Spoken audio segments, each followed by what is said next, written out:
पिता मोदी के धुर विरोधी, बेटे को बीजेपी ने सौंपी बिहार की कमान। मदरसे से पढ़े सम्राट कैसे बने सीएम? जो काम सुशील मोदी के दौर में नहीं हुआ वो सम्राट ने कैसे किया?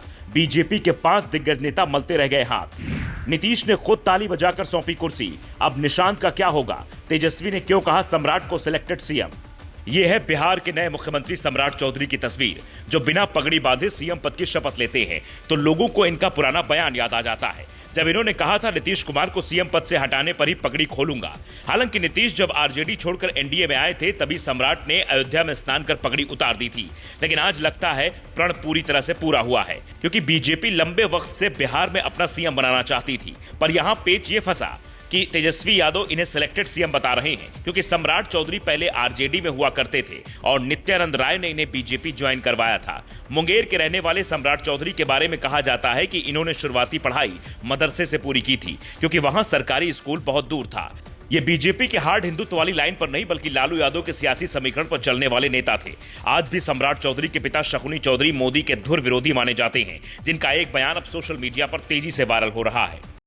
मैं बिहार की जनता से कहना चाहता हूं, तमाम वर्गों से कहना चाहता हूं, आपकी ताकत खाली नरेंद्र मोदी के अगेंस्ट हो जाए, नरेंद्र मोदी को भागलपुर की धरती में ही देंगे, कहीं बाहर नहीं निकलने देंगे, ये विश्वास दिलाते हैं। फिर सवाल ये उठ रहा है कि सम्राट चौधरी ने इन सारी बातों के होते हुए भी बाजी कैसे मार ली, क्योंकि बिहार बीजेपी के पास चेहरों की कमी तो नहीं है, वहां उन नेताओं की लंबी फहरिस्त है जिन्होंने पार्टी को दशकों तक अपने पसीने से सींचा है। आपको याद होगा, एक समय था जब नित्यानंद राय को बिहार भाजपा का सबसे बड़ा चेहरा माना जाता था और वे मुख्यमंत्री पद के प्रबल दावेदार भी थे, लेकिन तब किसी ने सोचा भी नहीं था कि जिस सम्राट को पार्टी में लाया गया है वे इतनी तेजी से बढ़ेंगे कि खुद नित्यानंद राय और अन्य वरिष्ठ नेताओं के लिए बड़ी चुनौती बन जाएंगे।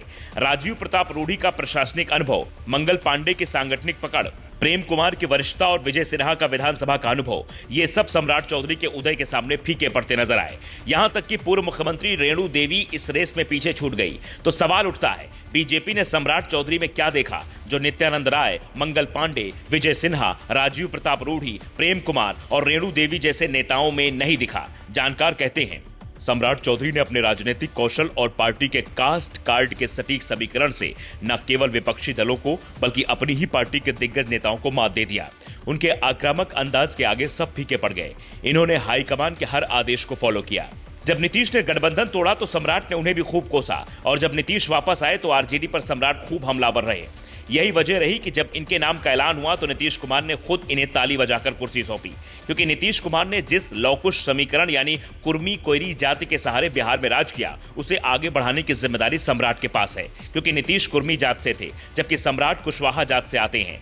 अगर नीतीश बेटे को कुर्सी सौंपते तो परिवारवाद का आरोप लगता, इसीलिए सम्राट के नाम पर संघ की पूरी तरह से सहमति न बनने के बावजूद भी बीजेपी ने सम्राट को चुना और बिहार में चर्चा होने लगी कि सम्राट चौधरी बीजेपी के लिए क्या दूसरे हिमंता बिस्वा शर्मा साबित होंगे, क्योंकि हिमंता भी कभी कांग्रेस के बड़े नेता हुआ करते थे, लेकिन कांग्रेस से नाराजगी के बाद वो बीजेपी में आए तो पार्टी ने उन्हें सीएम बनाकर बड़ा दांव खेल दिया था, और सम्राट के साथ भी अब यही हुआ है।